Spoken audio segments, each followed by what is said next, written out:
In this video, I will show you how to create a scheduled search detection rule using OCI Logging Analytics.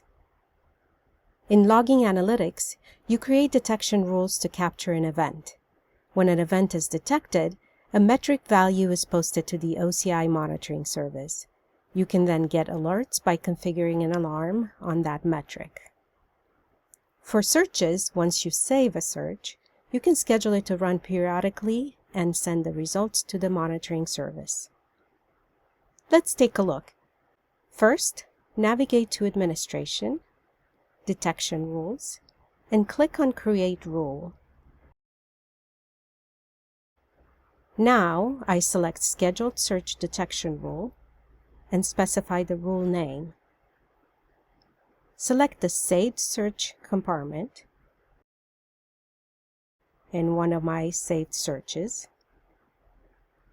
In this case, I want to send this to the monitoring service.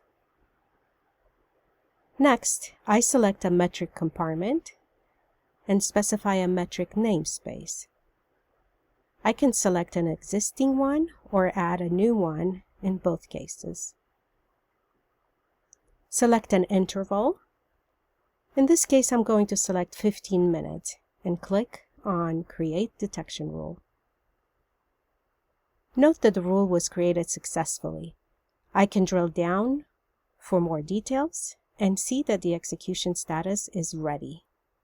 Thank you for watching.